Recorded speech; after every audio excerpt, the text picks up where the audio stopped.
Magandang araw sa ating lahat. Bago natin pakinggan ang questions and answers, huwag kalimutan ang mag-like and share at sa hindi pa nakakapag-subscribe ay mag-subscribe na upang ma-notify kayo ng YouTube sa mga bagong uploads. Halina at atin ang pakinggan si Brother Eli Soriano. Sa itanong mo kay Soriano, Biblia ang sasagot.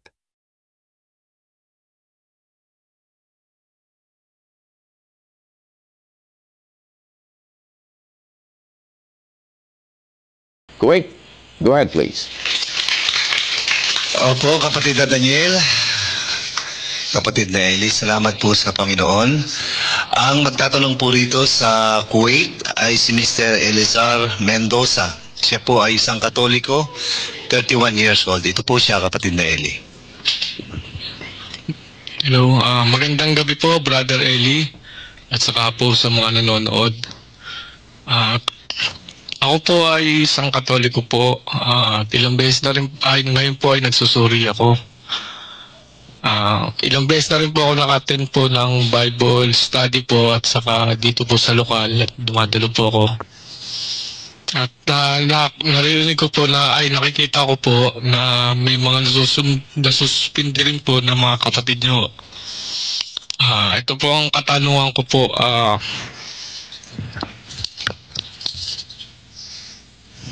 Maliligtas din po ba ang mga taong hindi nababautismuhan pero nakakapakinig din po siya ng mga salita ng Diyos at unti-unti itong sinusunod? Yun lang po. Salamat po. Una, kapatid na Eliezer, no? O Eliezer. Unang-una, no? Ang salita ng Diyos kung napapakinggan mo, dapat sundin. Diba? Sabi mo nga, unti-unting sinusunod. Kung halimbawa nakikinig ka, unti-unting sinusunod. Kasi pag hindi mo sinunod, niloloko mo lang ang sarili mo. Basahin natin ang Santiago 1:22. Datapwat maging tagatupad kayo ng salita at huwag tagapakinig lamang na inyong dinadaya ang inyong sarili. Ang salita ng Diyos, pag narinig, obligasyon nyo na tuparin. Pag hindi mo tutuparin, narinig mo na, naintindihan mo na, dinadaya mo lang ang sarili mo. Alam mo, masama yun, kapatid. Kasi pagka sarili mo mismo, dinadaya mo, ang asawa mo, dadayain mo rin. Ang kapwa mo, wala ka nang hindi dadayain kasi sarili mo na dinadaya mo eh. Pag ang tao wala nang galang mismo sa kanyang sarili, hindi niya na pinapahalagahan yung mabuti, dinadaya niya na sarili niya, masamang tao na yon. Eh sino yung dumadaya sa sarili? Sabi ni Santiago, maging tagapakinig kayo, na tagatupad kayo ng salita, huwag tagapakinig lamang na inyong dinadaya ang inyong sarili. Kaya dapat tinutupad talaga yung salita. Tanong mo sa akin, maliligtas ba kung hindi nagpabautismo? Aba, kung narinig mo na ang bautismo ay aral ng Diyos, salita ng Diyos, ay dapat magpabautismo ka kasi lalabas nga, dinadaya mo yung sarili mo eh. Ang bautismo, bahagi ng salita ng Diyos. Pag naunawaan mo yung halaga ng bautismo, dapat tanggapin mo yun. Hindi ba? Kaya pag halimbawa, narinig mo, tutuparin mo yung iba. Halimbawa, hindi ka na nga magnanakaw, pero ayaw mo namang magpabautismo. Bautismo, aral ng Diyos yun eh. Kasama yun sa salita ng Diyos. Kasama sa utos yun.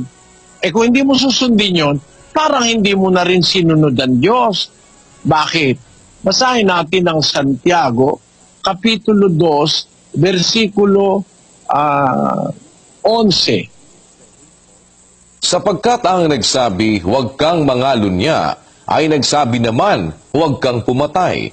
Ngayon, kung ikaw ay hindi nangangalunya, ngunit pumapatay ka, ay nagiging suwail ka sa kautusan. Kita mo? Kasi yung mga utos marami. Isa ron bautismo. Halimbawa, sinunod mo yung isa, hindi ka nangalunya, hindi ka pumatay. Hindi ka naman nagpabautismo, nagiging suwail ka sa kautusan. Gaya nung sabi ni Santiago, ang nagsabi, yun mismong Diyos na nagsabi na huwag kang mangalunya, siya rin ang nagsabing huwag kang pumatay. Ngayon, kung hindi ka nangangalunya, ngunit pumapatay ka, nagiging swail ka sa kautusan. Naintindihan mo, kapatid? Opo, kung naiintindihan po. Brother Eli, maraming salamat po. Kaya ang maipapayo ko sa iyo, kung naintindihan mo, narinig mo yung bautismo, dapat matanggap mo yung sundin mo para huwag kang lumabas na mandaraya sa mismong sarili mo. At samahan ka nawa ng Panginoon, kapatid. Salamat po. Salamat po sa Diyos, Brother Eli. Mula po naman sa Kuwait, punta po tayo ng Malaybalay City, Bukidnon. Nandun si kapatid na Nestor Garcia, kasama nating mga panauhin. Bukidnon, go ahead. Po kapatid na Eli. Ang magtatanong po dito ay isa po siyang Katoliko, 23 years old, si Mr. Rupert Duterte. Narito po siya. Magandang gabi po, Brother Eli, at sa lahat ng ating kababayan sa buong mundo. Ito pong yung tanong ko po. Sa dinabindami na po ng mga relihiyon na naglipa na po ngayon, more than 20,000, ewan ko, but meron po bang isang specific iglesia o isang iglesia na babalikan ang Panginoong Hesus sa pagbalik niya po? Yun po. Alam mo, kapatid, salamat sa iyong pagdalo. No? Unang-una, kapatid, ang ibig kong ipakita sa iyo, si Kristo kaya babalik, may intensyon. Basahin natin ang 14:1 ng Juan hanggang 2. Huwag maggulumihanan ang inyong puso. Magsisampalataya kayo sa Diyos. Magsisampalataya naman kayo sa akin. Sa bahay ng aking ama ay maraming tahanan. Kung di gayon, ay sinabi ko sana sa inyo, sapagkat ako'y paroroon upang ipaghanda ko kayo ng dakong kalalagyan. At kung ako'y pumaroon at kayo'y maipaghanda ng kalalagyan, ay muling paririto ako, at kayo'y tatanggapin ko sa aking sarili, upang kung saan ako naroroon, kayo naman ay dumuon. Ang sabi diyan sa Bisaya, sa Cebuano, dili malisang ang inyong kasing-kasing. Tumuo kamo sa Dios ug tumuusab kamo kanako. Sa balay sa akong amahan adunay daghan mga puloy-anan. Kung wala pa unta, muingon unta ako kaninyo. Ako muadto sa pag-andam ug dapit alang kaninyo. Ug kung ako makaadto na, ug makaandam kaninyo ug dapit, muanhi ako pag-usab. Ug panad-on ko kamo, uban gayud kanako. Aron nga ko, kung asa ako at usab kamo. Ayon. So ang layo ng pagbabalik ni Kristo para kukunin niya yung meron siyang babalikan, meron siyang kukunin. No? Sino yon, kapatid? Yung babalikan niya, paano niya kukunin? 4:16 ng unang Tesalonica. Sapagkat ang Panginoon din ang bababang mula sa langit, na may isang sigaw, may tinig ng arkanghel, at may pakakat ng Diyos, at ang nangamatay kay Kristo ay unang mga bubuhay na maguli. Kung magkagayon, tayong nangabubuhay na nangatitira ay aagawing kasama nila sa mga alapaap upang salubungin ang Panginoon sa hangin, at sa ganito'y sa Panginoon tayo magpakailanman. Kapatid, yung babalikan niya, yung mga namatay kay Kristo, at saka yung mga nabubuhay kay Kristo.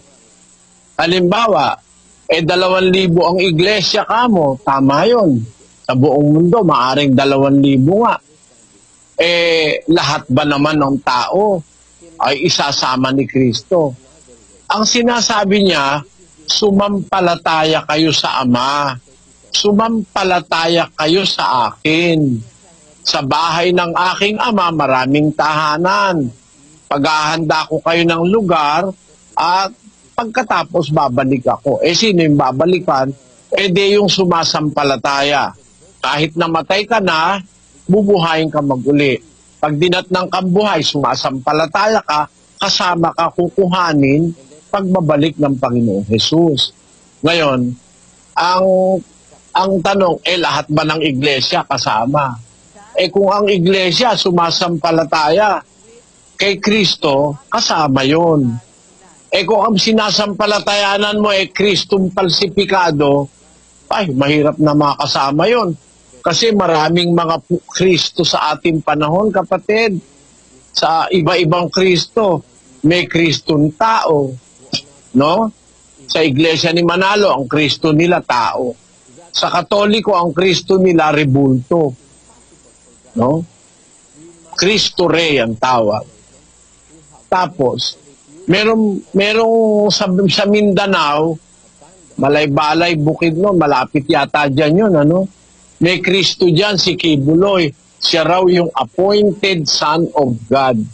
Iba-iba pala lalabas ang Kristo.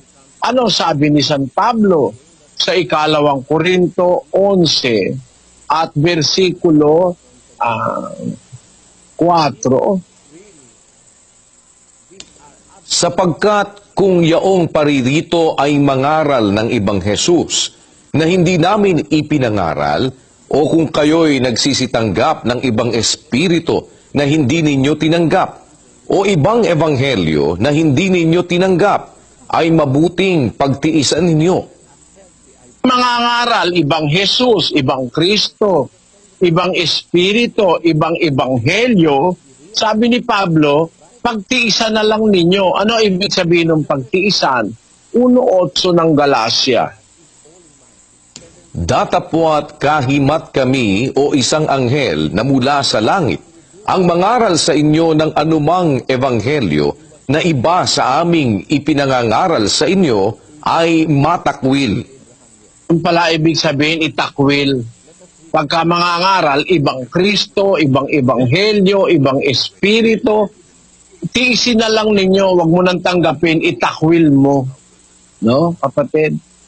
Kaya hindi lahat ng iglesia kasama ron. Dahil kung halimbawa, ang iglesia, ang pinangangaral ay Kristong mali, Kristong tao.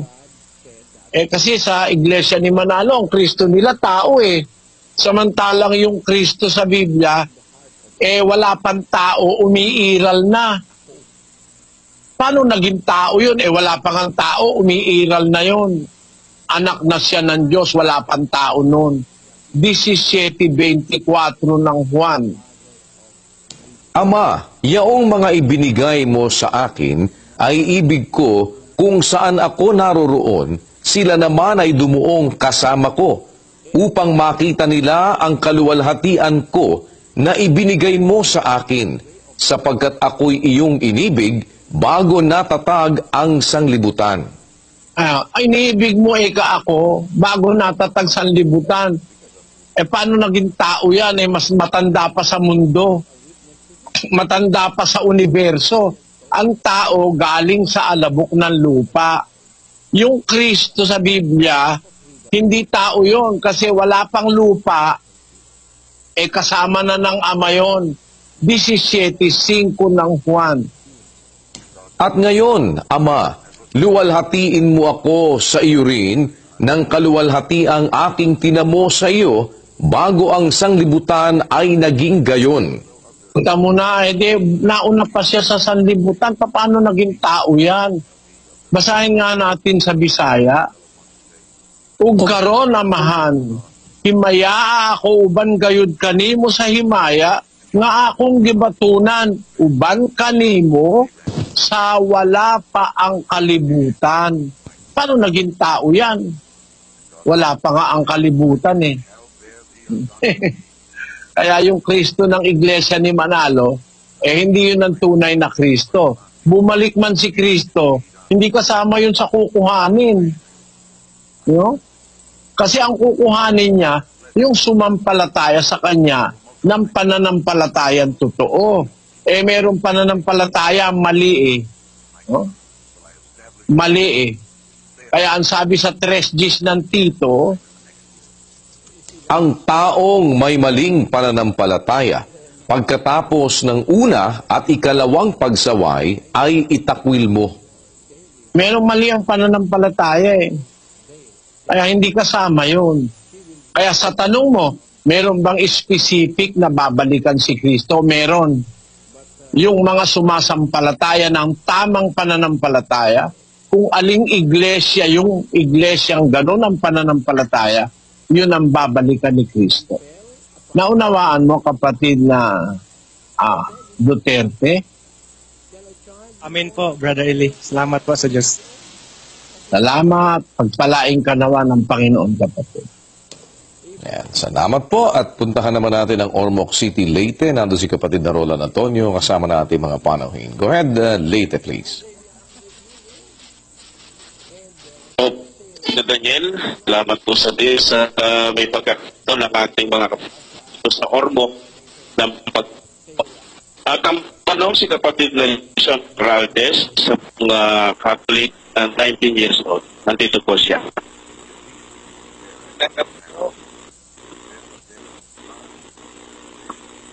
Magandang gabi po, Brother Eli. Ito yung tanto po. Kung mali po na may tangkang pumunta at sa kagnaan, siya yung napatang. Ako ba ay mapupunta sa langit? Pensyon na pumunta ng tao o punta sa perno na o dahil nakapatay ako ng tao. Yun lang po. Putol-putol yung tanong niya, kapatid na Daniel, pero para sa kapakanan ng iba nating mga tagapakinig, siguro maganda basahin natin yung tanong. Opo, kapatid na Eli, ang sinasabi niya, kung sakali po na may magtangkang pumatay sa akin at lumaban ako para ipagtanggol ang sarili ko at nagkataon na ako ang nakapatay, mapupunta po kaya ako sa langit o sa impyerno? Alam mo, kapatid, si Moises nakapatay ng tao. Si Propeta Moises, nakapatay siya ng tao dahil ipinagtatanggol niya yung kanyang kapatid. Hindi sarili niya, kapatid niya. Pero hindi siya napahamak eh. Hindi siya napahamak. Hindi siya inari ng Diyos na masamang tao. Basahin natin ang 7:23 ng Gawa. Datapwat nang siya'y mag-aapat na taong gulang na, ay tumugtog sa kanyang puso na dalawin ng kanyang mga kapatid na mga anak ni Israel. At nang makita niya ang isa sa kanila na inaalipusta, ay kanyang ipinagsanggalang siya at ipinaghiganti ang pinipighati at pinatay ang Ehipsyo. At ang isip niya ay napag-unawa ng kanyang mga kapatid na ibinigay ng Diyos sa kanila ang kaligtasan sa pamamagitan ng kamay niya. Datapwat hindi nila napag-unawa. Ayon. Si Moises, dati nandun siya sa bahay ng anak ni Paraon, doon siya lumaki. Kaya lang, nung mag-aapat na taon na siya, nagkaroon siya ng damdamin, pupunta siya sa Goshen. Yung Goshen, isang lugar na hiwalay na hindi malapit doon sa kinaroroonan ng sentro ng Paraon. Ngayon, pumunta siya sa Goshen. Nakita niya ngayon yung kanyang mga kapatid na Israelita. Inaalipusta, pinahihirapan, siguro papatayin din. Ipinagtanggol niya yung kanyang kapatid na Israelita. Napatay niya yung Ehipsyo. Hindi naman siya napunta sa impyerno. Hindi naman ang ibig kong sabihin, kapatid, pwede na tayong pumatay. Ang ibig kong sabihin, kung nakapatay ka, di mo naman sinasadya para ipagtanggol ang sarili mo, hindi binibilang ng Diyos yun na mabigat na kasalanan. Halimbawa, Alam mo ba yung mga hayop, di ba? Yung hayop, ang tawag sa siyensya, may defense mechanism. Pinagtatanggol nila ang sarili nila. Kagaya nung skunk. Yung skunk, pagka merong humahabol na hayop, kakainin siya. Ang gagawin niya,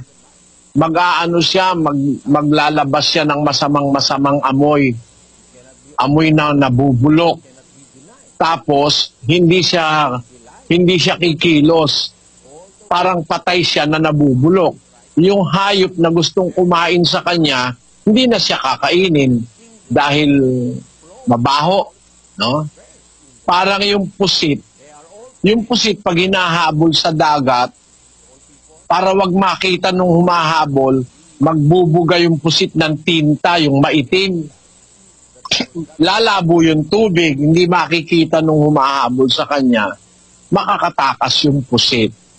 So, ang pinakapagtanggol ng pusit sa sarili, yung tinta niya, yung kanyang binubugang tinta. Gaya rin ng ahas. Pag ang ahas ay magigipit, nanunuka yun. Meron siyang kamandag. Ang tao, wala tayong kamandag. Pero meron tayong kamay, meron tayong paraan. Bawa, nakahawak ka ng kahoy, papatayin ka, pinagtanggol mo yung sarili mo. Natamaan mo siya sa ulo, siya namatay. Hindi mo naman sinasadya yun. Dalawa ang kasalanan, kapatid, sa Biblia. Ang sabi doon sa unang Juan 5:16, Kung makita ng sino man na ang kanyang kapatid ay nagkakasala ng kasalanang hindi ikamamatay, ay idalangin siya at bibigyan siya ng Diyos ng buhay na ukol sa mga nagkakasala ng hindi ikamamatay. May kasalanang ikamamatay, hindi tungkol dito ang sinasabi ko na idalangin niya. Ayun, merong kasalanan na hindi ikamamatay. Meron namang kasalanan na ikamamatay o mortal, kapatid. Kaya dalawang klase kasalanan. Yung kasalanan, nakapatay ka, hindi mo naman sinasadya. Nung araw kasi meron akong nakarinig na kwento ng nanay ko at saka tatay ko. Kasi ang nanay ko kasi, pagka gusto niyang biruin ang aking ama, si Papang, ang gagawin niya, susurpresahin niya, susundutin niya sa dalawang tagiliran. Magugulat si Papang. Tuwan-tuwa si nanay ko pagka nagulat si Papang. Meron palang ganon na tao sa Cavite, naghahasa ng itak. Yung kumpare niyang matagal na hindi nakikita, dumating. Ang ginawa ay sinundot sa tagiliran. Nabigla yung naghahasa ng itak, hinambalos na hindi niya alam kung sino yon. Napatay. Yun, hindi niya sinasadya yun. Kumpare niya nga Yun na ibig ko sabihin. Hindi naman kung nakapatay ka, mapupunta ka na sa impyerno, gaya ng mga pulis, mga sundalo, bawa nakapatay, pinagtatanggol yung sarili, hindi mabigat na kasalanan yun, napapatawad ng Diyos yun, kapatid. Naintindihan mo, kapatid?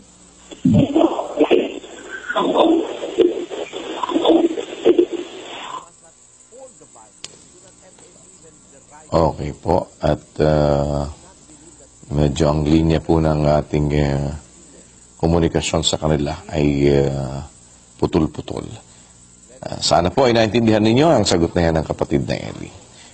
Lipat naman tayo sa Phnom Penh, Cambodia. Nandun po si kapatid na Rodel Blasa kasama ng ating mga panauhin. Cambodia, go ahead please. Opo, kapatid na Daniel. Salamat po sa Diyos. Kapatid na Eli, ang magtatanong po rito ay si Sister Bilya Tom N. Ang religion po niya ay Assembly of God. Hello po, Brother Rodel. Ito po ang tanong ko. Brother Eli, sorry. Paano po malalaman ng taong nagkasala ay napatawad na? Ang pagkakalam ko kasi, Diyos lang ang nakakalam nun. Kapatid, malalaman mo na pinatawad ka ng Diyos siguro hindi na ituro sa'yo sa iyong iglesyang kinaaniban. Paano ka ngayong makakatiyak na maliligtas ka kung hindi ka nakakatiyak na pinatawad ka ng Diyos? Ang Diyos nagpapatawad at utos niya sa atin, magtatawaran din tayo. Ngayon, malalaman mo kung pinatawad ka, kung hindi. Bakit? Halimbawa, pinatawad ka ng kapatid o ng isang kasama mo sa paglilingkod. Papatawarin ka rin ng Diyos. Yun ang batas sa iglesia, magpatawaran kayo. Sabi dun sa Kolosas, basahin natin ang 3:12. Mangagbihis nga kayo gaya ng mga hinirang ng Diyos, na mga banal at minamahal, ng isang pusong mahabagin, ng kagandahang loob, ng kababaan, ng kaamuan, ng pagpapahinuhod. Magtiisan kayo sa isa't isa, at magpatawaran kayo sa isa't isa, kung ang sino man ay may sumbong laban sa kanino man, na kung paanong pinatawad kayo ng Panginoon, ay gayon din naman ang inyong gawin. Magpapatawaran, ano yun eh, batas yun sa iglesia ng una eh. Magpatawaran kayo sa isa't isa, magtiisan kayo sa isa't isa. Kung ang sino man ay may sumbong laban sa kanino man, kung paanong pinatawad kayo ng Panginoon, ganun din ang gagawin ninyo. Kaya halimbawa, nagpatawaran tayo, papatawarin din tayo. Pagka nagpatawad ka, nagpatawaran kayo, alam nyo na pinatawad kayo ng Diyos. Dapat alam mo yun. Kasi, utos niya pag pinatawad mo, papatawarin ka rin niya sa 14 ng Mateo. Sapagkat kung ipatawad ninyo sa mga tao ang kanilang mga kasalanan, ay patatawarin naman kayo ng inyong Ama sa kalangitan. Datapwat kung hindi ninyo ipatawad sa mga tao ang kanilang mga kasalanan, ay hindi rin naman kayo patatawarin ng inyong Ama ng inyong mga kasalanan. Ayon, pagka alam mo pinatawad mo yung kapwa mo, yung kapatid mo, alam mo pinatawad ka rin ng Diyos kasi yun ang gusto niya eh. Magpatawaran kayo, sumunod ka. Kaya papatawarin ka ng Ama. Alam mo na pinatawad ka. Kasi nagpatawad ka rin eh. Ganun ang alam ng mga unang Kristiyano. Basahin natin ang 2 Korinto, Kapitulo 2, versikulo 10. Datapwat ang inyong pinatatawad ng anuman ay pinatatawad ko rin naman, sapagkat ang aking ipinatawad naman, kung ako'y nagpapatawad ng anuman, ay dahil sa inyo, sa harapan ni Kristo. Iba maliwanag kapatid, kapatid na Bilya, dadapwat ang inyong pinatatawad ng anuman ay pinatatawad ko rin naman, sabi ni Pablo. Sapagkat ang aking ipinatawad naman, kung ako'y nagpapatawad ng anuman ay dahil sa inyo sa harapan ni Kristo. Alam natin kasi meron kang kaaway, pinatawad mo, papatawarin ka rin ng Ama kung nagkasala ka. No? Habang nagpapatawad tayo, pinapatawad tayo ng Diyos. Pag naaawa ka, kaaawaan ka ng Diyos. Di ba sabi ni Kristo yon, mapalad ang maawain, siya'y kaaawaan. Di ba? Kung ano kasi yung gagawin mo sa kapwa mo tao, yun din ang gagawin ng Diyos sa'yo eh. Lagay mo yung sitas. Kung ano yung gagawin ng Diyos sa kapwa mo, yun din ang gagawin ng Diyos sa'yo. Ayon doon sa aklat ng matandang tipan na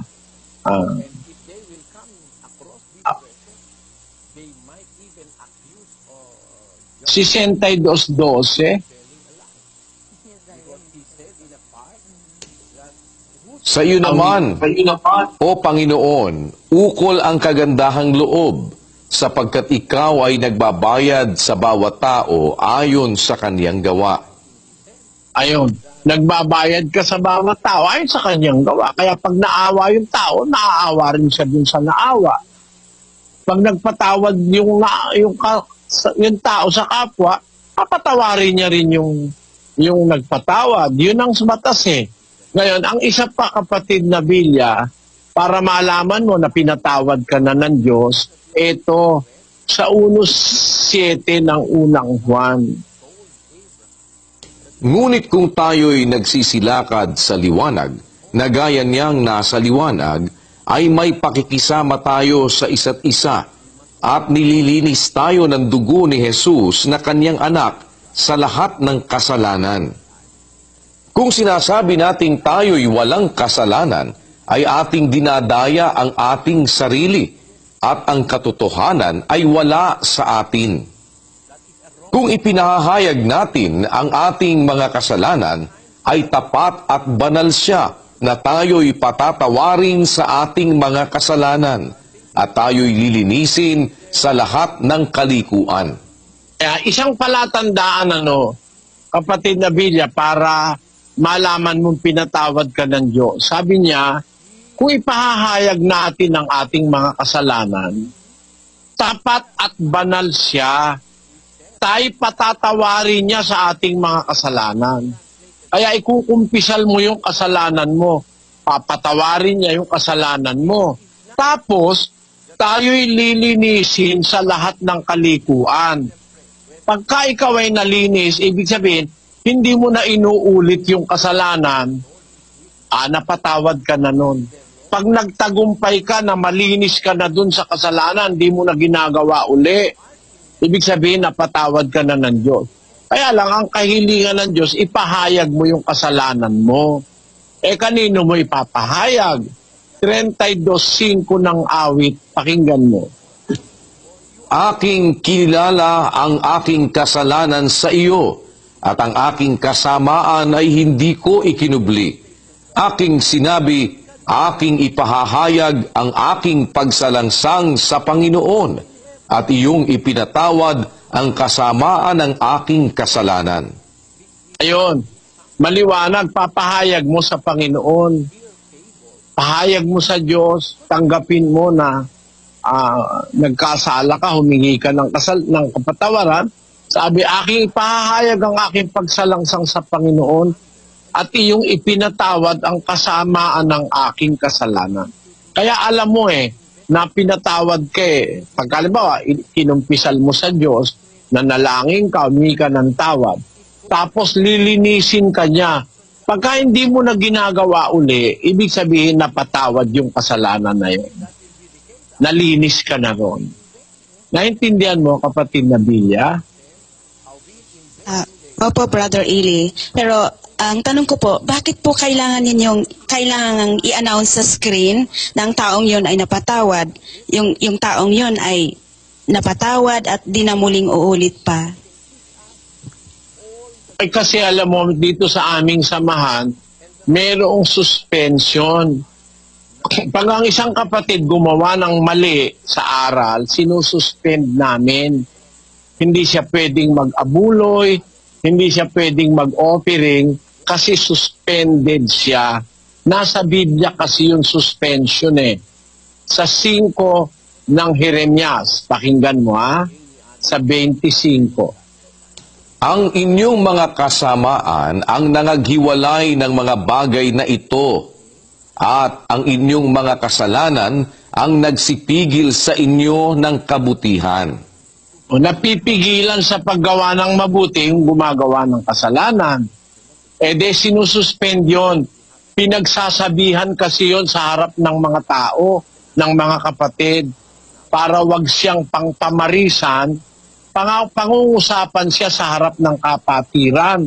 Unang Timoteo 5:20. Sila na mga nagkakasala ay paalalahanan mo sa harapan ng lahat upang ang iba na may mga takot. Sa ibang iglesia, hindi ginagawa yan kasi baka magdamdam, baka hindi na dumalo sa kanila, ganon. Baka magtampo. Sa amin, hindi. Pinapatupad namin yung salita ng Diyos. Sabi ni Pablo kay Timoteo na ministro, yung nagkakasalang mga kapatid, paalalahanan mo sa harapan ng lahat. Upang ang iba na may mga takot. Para malaman ng mga kapatid na hindi kinukonsinti yung maling gawa. Ngayon, matatakot sila na gumawa rin ng ganon. E di ipinahayag mo, sinuspindi halimbawa, si kapatid na Juan, sinuspindi, si kapatid na Pedro dahil nagsugal, nagsabong, ano? E di pinahayag mo. Eh kung nagbago naman yung kapatid, tumigil na, hindi na uli umulit. Aba, dapat ipahayag mo naman na tinatanggap mo na siya. Kasi ganun talaga sa iglesia. Mayroong mabuting ulat. Basahin natin ang 4:8 ng Filipos. Katapus-tapusan mga kapatid, anumang bagay na katotohanan, anumang bagay na kagalang-galang, anumang bagay na matuwid, anumang bagay na malinis, anumang bagay na kaibig-ibig, anumang bagay na mabuting ulat, kung may anumang kagalingan at kung may anumang kapurihan, ay isipin ninyo ang mga bagay na ito. Salitang mabuting ulat, ang sabi sa English, good report. Ayon. Finally, brethren, whatsoever things are true, whatsoever things are honest, whatsoever things are just, whatsoever things are pure, whatsoever things are lovely, whatsoever things are of good report, if there be any virtue, and if there be any praise, think of these things. Tamo? Merong good report. Kaya na-report yung kapatid, sinuspindi dahil gumawa ng mali. Aba, dapat meron ka namang good report na nung magbago siya, tinanggap siya. Naintindihan mo, kapatid na Bilya? Opo, Brother Eli. Salamat po. Salamat sa Diyos. Pagpalain ka naman ng Panginoong kapatid. Siguro hindi nga naituro siya sa Assembly of God kasi dito maraming mga Assembly of God, wala naman silang suspension eh. Kahit ano ginagawa mo, okay lang. Eh sa amin hindi. Sumusunod kami ng buo sa Biblia. Pag ang isang kapatid nagkakasala, pinapang-usapan yun sa harapan ng lahat. Para yung iba, wag siyang gayahin. Ngayon, edi, yung kanyang kapurihan, parang nabawasan siya. Para ibalik mo yung kapurihan niya, ipapahayag mo ring napatawad na siya. Ganon ang nasa Biblia, kapatid. Salamat sa iyong pagdalo, kapatid na Biblia. Yan po. Salamat po at punta naman tayo ng Hermosa, Bataan. Si kapatid na Rick Erese at kapatid na Rolando Campo kasama na ating mga panauhin. Go ahead, Bataan, please. Opo, kapatid Nelly at kapatid na Daniel, salamat po sa Diyos sa oportunidad na ito na makabahagi po kami sa ating Bible Exposition. At bago po natin ibigay ang magtatanong, atin po muna na-acknowledge ang personal presence ng kagawad ng Almacen Hermosa, Bataan, si Honorable Joel Ikman at ang kanyang buong barangay tanod na nakabahagi po dito sa ating pagkakatipon. Kapatid na Roland. Narito po kapatid na Eli, kapatid na Daniel ang magtatanong dito sa Hermosa, Bataan. Si kapatid na Juliana Lazaga, isang Christian. Sige po, kapatid na Juliana. Magandang gabi po, Brother Eddie, at sa lahat na po na nakikinig sa oras na ito. Ako po ay si Juliana A. Lazaga. Taga Nabotas po ako, subalit po, niloob ng Panginoon na makarating ako dito sa lugar na to upang pong, alam ko po, may purpose ng Lord kung bakit po niya ako dinako dito upang maunawaan ko po kung ano po ang ipapahayag niyo sa katanungan ko po. Isa po akong Christian, subalit ngayon lang po ako nakarating sa ganitong pagtitipon. Narito po yung katanungan ko.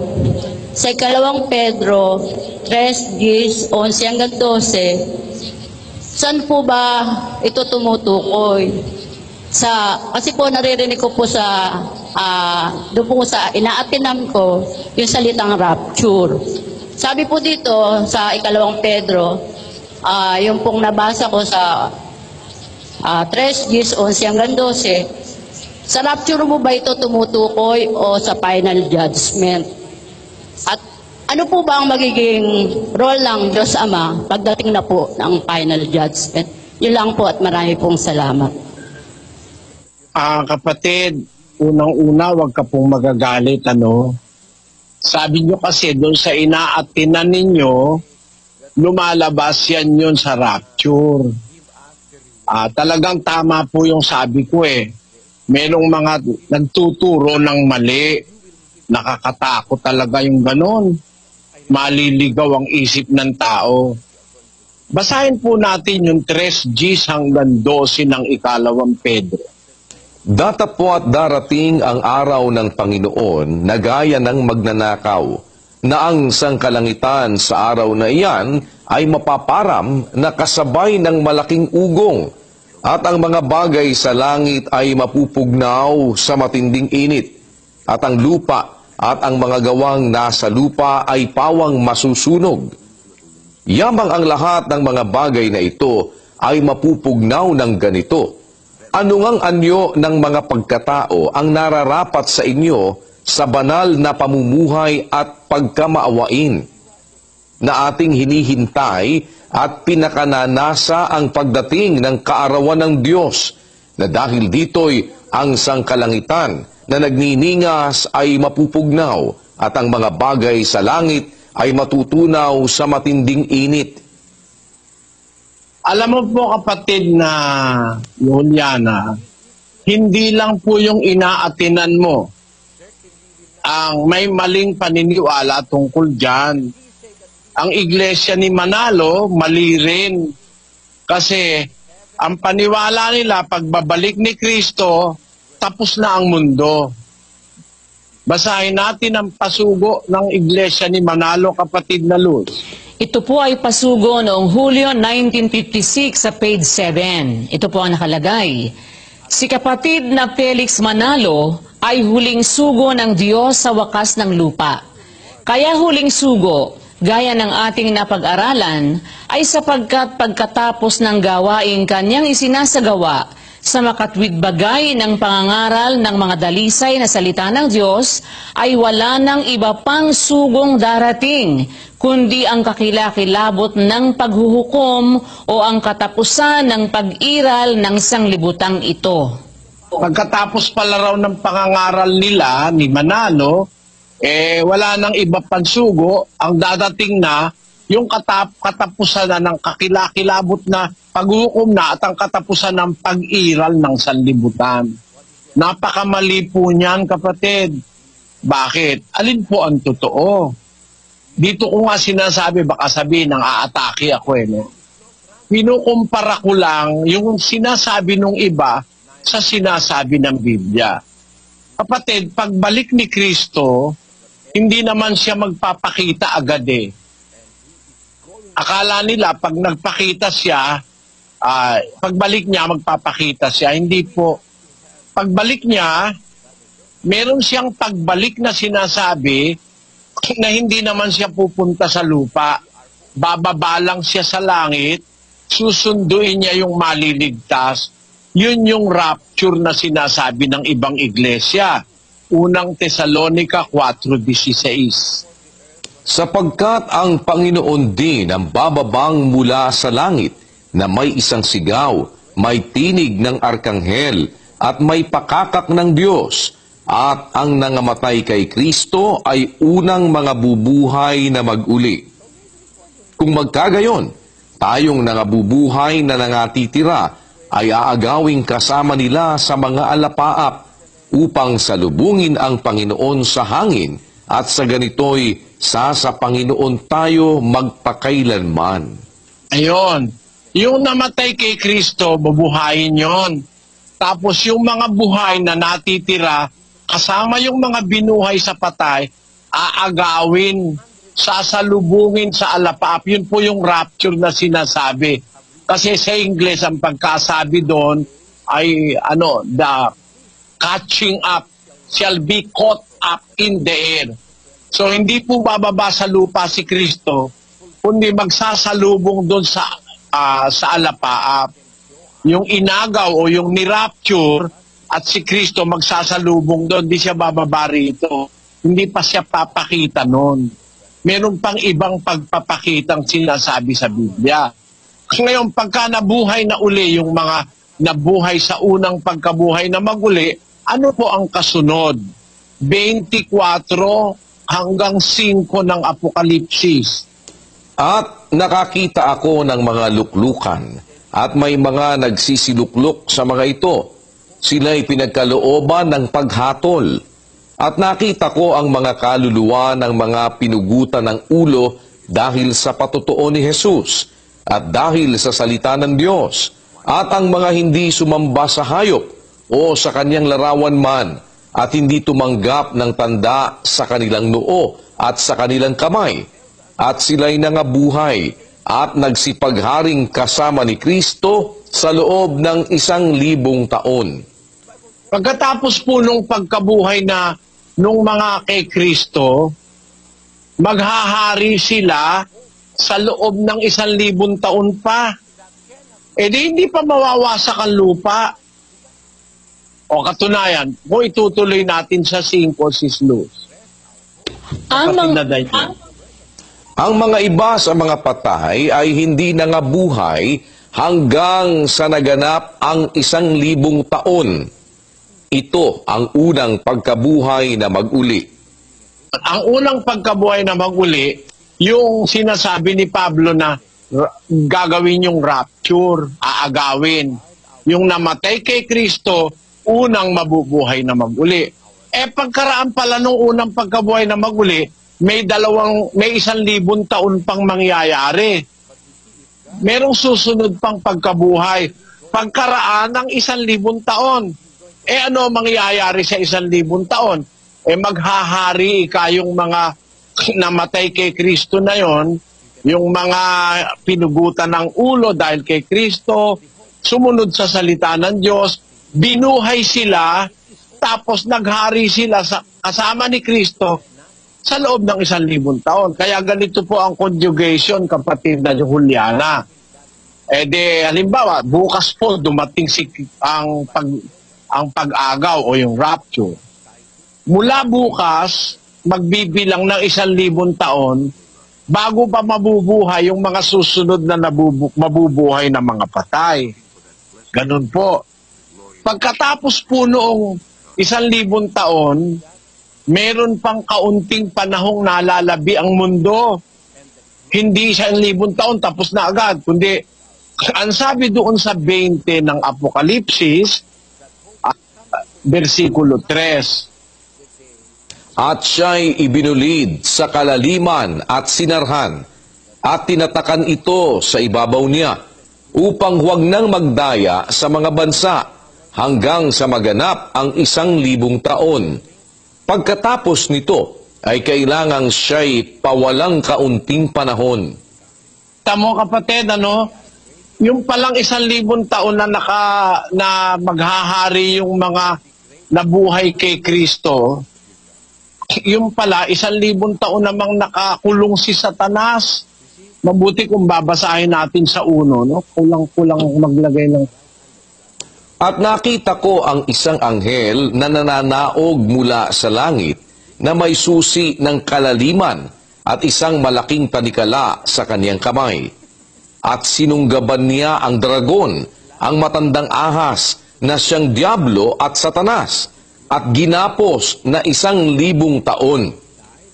At siya'y ibinulid sa kalaliman at sinarhan, at tinatakan ito sa ibabaw niya, upang huwag nang magdaya sa mga bansa, hanggang sa maganap ang 1,000 taon. Pagkatapos nito, ay kailangang siya'y pawalang kaunting panahon. Kaya yun po kapatid, yung sinasabi nyo rapture, yun yung pagkabuhay na mag-uli na unang pagkabuhay. Ang bubuhayin nyo namatay kay Kristo. Yun namang dadat ng buhay, aagawin kasama nung binuhay. Sasalubong sa kay Kristo, sasalubungin ni Kristo sa alapaap. Ngayon, pagkatapos ng unang pagkabuhay, mag-uumpisa yung paghahari nung mga kay Kristo na binuhay at mga buhay na natitira, maghahari sila sa mundo sa 1,000 taon. Doon sa 1,000 taon na yon, nakakulong naman si Satanas. Pagkaraan ng 1,000 taon, mabubuhay uli yung ibang patay. At Pagkaraan sa 1,000 taon, pawawalan si Satanas dun sa kanyang pagkakakulong na 1,000 taon. Dadayain niya ngayon ng mga bansa. Pagka kinalaga na siya sa bilangguan, dadayain niya mga bansa. Basahin natin uli yung 27 at saka natin ituloy, kapatid na Daniel. At kung maganap na ang 1,000 taon, si Satanas ay kakalagan sa kanyang bilangguan at lalabas upang dumaya sa mga bansa na nasa 4 na sulok ng lupa, sa Gog at sa Magog, upang tipunin sila sa pagbabaka na ang bilang nila ay gaya ng buhangin sa dagat. At nangagsipanhik sila sa kalaparan ng lupa at kinubkob ang kampamento ng mga banal at ang bayang iniibig, at bumaba ang apoy mula sa langit at sila'y nasupok. At ang diablo na dumaya sa kanila ay ibinulid sa dagat-dagatang apoy at asupre na kinaroroonan dinaman ng hayop at ng bulaang propeta, at sila'y pahihirapan araw at gabi magpakailan-kailanman. At nakita ko ang isang malaking luklukang maputi, at ang nakalukluk doon na sa kaniyang harapan, ang lupa at ang langit ay tumakas, at walang nasumpungang kalalagyan nila. At nakita ko ang mga patay, malalaki at maliliit, na nakakatayo sa harapan ng luklukan, at nangabuksan ang mga aklat, at nabuksan ang ibang aklat, na siyang aklat ng buhay. At ang mga patay ay hinatulan ayon sa mga bagay na nasusulat sa mga aklat, ayon sa kanilang mga gawa. Napakaliwanag, kapatid na Juliana, ano po? Pagkaraan po ng 1,000 taon na nakakulong si Satanas, papawalan siya. Pagkaraan ng 1,000 taon, bubuhayin yung ibang sa mga patay. Ang mga tao noon buhay na lahat, marami na. Wala nang hindi buhay. Bubuhayin na lahat Tapos, dadayain ni Satanas yung mga tao. Yung mga kasama niyang sasama sa kanya na madadaya niya, uulan ngayon ng apoy sa langit. Pagkalulusob na sila sa bayang banal. Yun yung tinatawag na gera ng Armahedon Paglalaban ng masama't mabuti. Lulusubin nila yung kampamento ng mga banal. Uulan ngayon ng apoy sa langit. Ibubulid sila ngayon sa dagat-dagatang apoy. Pagkatapos, yung diablo na dumaya sa kanila ay ibubulid din sa dagat-dagatang apoy. Nakabulid na sila. Tapos, ang susunod, sabi ni Juan, nakakita ako ng luklukang maputi, a great white throne. Ang nakalukluk doon, sa harapan niya, tumakas ang langit at lupa at wala nang nasumpong ang kalalagyan nila. Ibig sabihin, yun na yung end ng langit at lupa. Mawawala na yung langit at lupa. Yun po yung sinasabi ni Pedro sa 3 Gs. Sabi niya dun sa 3 Gs, darating ang araw ng Panginoon gaya ng magnanakaw na ang sangkalangitan sa araw na yan mapaparang nakasabay ng malaking ugong. Ang mga bagay sa langit mapupugnaw sa matinding init. Ang lupa't ang gawang nasa lupa ay pawang masusunog. Yan na po yan. Pagka nasunog na yung lupa't langit, mababantad ngayon, marireveal yung Great White Throne. Alam mo po kasi, kapatid, ganito dapat nating i-consider, kapatid na Juliana. Habang ang lupa ay naririto, hindi natin makikita ang langit, yung langit ng Diyos. 3 po kasi ang langit kapatid. Ewan ko lang kung naituro na sa inyong relihiyon. Meron pong 3 langit sa 2 Korinto 12:2. Nakikilala ko ang isang tao kay Kristo na mayroon ng 14 na taon, maging sa katawan ay 1 ko, o maging sa labas ng katawan ay 1 ko. Diyos ang nakaaalam, na inagaw hanggang sa ikatlong langit. Meron pong tinatawag sa Biblia, ikatlong langit. Ano po yung ikatlong langit? Basahin natin sa 4. Na kung paanong siya'y inagaw sa paraiso at nakarinig ng mga salitang di masayod na hindi nararapat salitain ng tao. Yung po palang ikatlong langit, yun yung paraiso. Yun yung kaharian ni Kristo, kaharian ng Diyos. Pero yung langit na una, ikalawa, maaalis po yan eh. Para ma-reveal yung luklukan ng Diyos, yung Great White Throne. Kasi ganito, kapatid na Juliana, kung i-consider mo, no? Halimbawa, nandito ka sa South America, andito ako ngayon eh. Halimbawa, araw ngayon, di ba? Dito sa amin, araw, dyan sa inyo, gabi. Pagka araw, nakikita ko halimbawa rito sa horizon, halimbawa, dumating si Kristo, makikita ko sa horizon si Kristo. Sa kabila, kayo hindi nyo makikita kasi parang bilog ang mundo kasi, yung kalahati, hindi makikita yung nandun sa kalahati.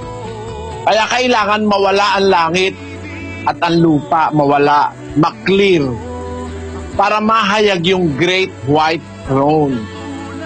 Ngayon, nung makawala na si Satanas, inaway niya yung kampamento ng mga banal, yung kanyang mga nadaya kasama niya. Uulan ng apoy ngayon, susupukin sila, dadalhin sila sa dagat-dagatang apoy. Mawawala na ngayon yung langit at saka yung lupa. Ano? Pagkatapos, ang mangyayari, mahahayag ngayon yung luklukan ng Diyos, yung paghukuman ng Diyos. Doon ngayon, yung lahat ng mga patay na nabuhay sa yung pagkabuhay na kasunod nung unang pagkabuhay, di ba, 1,000 taon uli. Unang pagkabuhay, tapos 1,000 taon. Mabubuhay naman yung mga patay na iba. Doon ngayon, yung mga patay na yun, nakita ni Juan, nakita ko ang mga patay, malalaki, maliliit, nakatayo sa harapan ng luklukan, nabuksan ng mga aklat, nabuksan ng ibang aklat, na siyang aklat ng buhay. At ang mga patay ay hinatulan ayon sa mga bagay na nasusulat sa mga aklat ayon sa kanilang mga gawa. So, ang lalabas po, yan po ang last judgment. Kasi pagkatapos niyan, lahat ng mga masasama, dadalhin na doon sa dagat-dagatang apoy. Yun po yung sinasabi sa 2 Pedro. Magaganap yan sa last judgment kung kailan ang langit pati lupa mawawala. Hindi po yan yung rapture kasi magaganap yan after 1,000 years pa eh. Yung rapture, yung sinasabing rapture, yung pag-agaw ng mga kay Kristo, pagkaraan nun, 1,000 taon pa eh. Maghahari pa sila ng 1,000 taon, tapos ang mangyayari, pagkaraan 1,000 taon, saka lang magaganap na mahayag yung luklukan ng paghatol ng Diyos. Ngayon, kapatid, ang isa sa tanong mo, ano pa ang magiging role ng Diyos Ama pagdating ng final judgment? Alam mo, kapatid, ganito yon. Si Kristo ay andun sa judgment seat ng Diyos eh. No? Mamamagitan si Kristo ron. Mamamagitan siya. Yun yung sinasabi niya sa Mateo na ang magkaila sa akin sa harap ng mga tao, ipagkakaila ko rin naman siya sa harapan ng aking Ama pagdating ng paghuhukom. Ayun. Pero ang tumanggap sa kanya, ang magpahayag sa kanya, ay ipipresenta naman niya sa Ama sa araw ng paghuhukom. Dalawa ang mangyayari ron sa araw ng paghuhukom. May magtatamo ng tagumpay, meron namang mapapahiya. Ang mga mapapahiya, yung hindi tatanggapin ni Kristo. Kumbaga si Kristo, taga-presenta sa Ama. Yun ang araw ng paghukom. Siya magpipresenta nung maliligtas, siya rin ang magpipresenta ng mga nagsigawa ng masama. Ayun. Basahin natin ang 10:33 ng Mateo. Natapwat, sino mang sa akin magkaila sa harap ng mga tao, ay ikakaila ko naman siya sa harap ng aking Ama na nasa langit. Merong araw na darating na pag ipinagkaila mo si Kristo, ayaw mo siyang tanggapin. Sa harap ng Ama, ikaw naman ang ikakaila niya. Pakinggan nyo sa 7:22 ng Mateo. Marami ang magsasabi sa akin sa araw na yaon, Panginoon, Panginoon, hindi baga nagsipanghula kami sa iyong pangalan? At sa pangalan mo'y nagpalayas kami ng mga demonyo? At sa pangalan mo'y nagsigawa kami ng maraming gawang makapangyarihan? At kung magkagayoy, ipahahayag ko sa kanila, kailan may hindi ko kayo nangakilala, magsilayo kayo sa akin, kayong manggagawa ng katampalasanan. Noon, magsilayo kayo sa akin. Sa araw na yon, sa araw ng final judgment, kayong manggagawa ng katampalasanan. Ba't niya pinalalayo? Saan niya pinapapunta? Sa Mateo 25:41. Kung magkagayoy, sasabihin naman niya sa mga nasa kaliwa, magsilayo kayo sa akin, kayong mga sinumpa at pasapoy na walang hanggan na inihanda sa dyablo at sa kanyang mga anghel. Yon, lumayo kayo sa akin. Ano ibig sabihin nun? Pumunta kayo sa apoy na walang hanggan. Yun po, kapatid. Kaya sa final judgment, magkasama ang Ama saka si Kristo. Ipinipresenta ni Kristo sa Ama yung mga kumilala sa Kanya, itinataboy naman niya sa harapan ng Ama para pumunta sa dagat-dagatang apoy yung mga hindi kumilala sa Kanya. Meron pa po kayong duda ron, kapatid na Juliana? Ngayon ko po naunawaan na yung ang ating Panginoon Kristo pala ang magpipresenta. Bali po, ang mangyayari po pala sa final judgment, yung Ama ang hahatol po ba? Opo. Alam nyo, ang Diyos po kasi, ang Ama may final say. Meron siyang final say. O yung kumbaga siya ang Korte Suprema 15:24 ng unang Korinto. Pakinggan mo, kapatid. Kung magkagayoy darating ang wakas, pagka ibibigay na niya ang kaharian sa Diyos, sa makatwid bagay sa Ama, pagka lilipulin na niya ang lahat ng paghahari at lahat ng kapamahalaan at kapangyarihan, sapagkat kinakailangang siya'y maghari hanggang mailagay niya sa ilalim ng kanyang mga talampakan ang lahat niyang mga kaaway. Ang kahuli-hulihang kaaway na lilipulin ay ang kamatayan, sapagkat kanyang pinasuko ang lahat ng mga bagay sa ilalim ng kanyang paa. Datapwat kung sinasabi ang lahat ng mga bagay ay pinasuko, ay maliwanag na itinangi iyaong nagpasuko ng lahat ng mga bagay sa kanya. At kung ang lahat ng mga bagay ay mapasuko na sa kanya, kung magkagayoy, ang anak rin ay pasusukuin naman sa nagpasuko ng lahat ng mga bagay sa kanya, upang ang Diyos ay maging lahat sa lahat. Kapatid na Juliana, gusto ko po pakinggan mo itong talatang ito, no? Kung ang lahat ng mga bagay ay mapasuko na sa Kanya, kung magkagayon, ang anak rin ay pasusukuin naman sa nagpasuko ng lahat ng bagay sa Kanya, upang ang Diyos ay maging lahat sa lahat. Maliwanag na pati ang anak submissive sa Ama doon sa panahon na yon ng final judgment. Kaya ang final judge ay ang Diyos, kapatid. Siya ang final judge na magdidesisyon sa lahat. Pwede siyang maawa, pwede siyang magpatawad.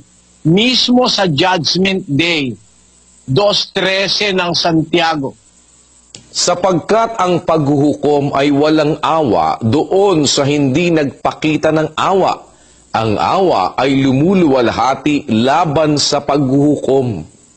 Maliwanag na maliwanag sa paghuhukom, gagamit ang Diyos ng awa.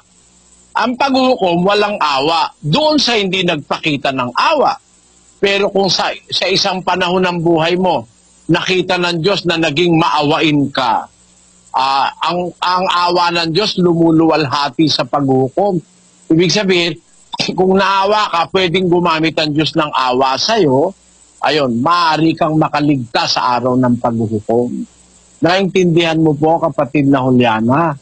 Maraming salamat po, Brother Eddie. Tunay nga po na ipinahayag ng Diyos yung tunay na pag-unawa sa gabi ito. Glory to God po. Praise God.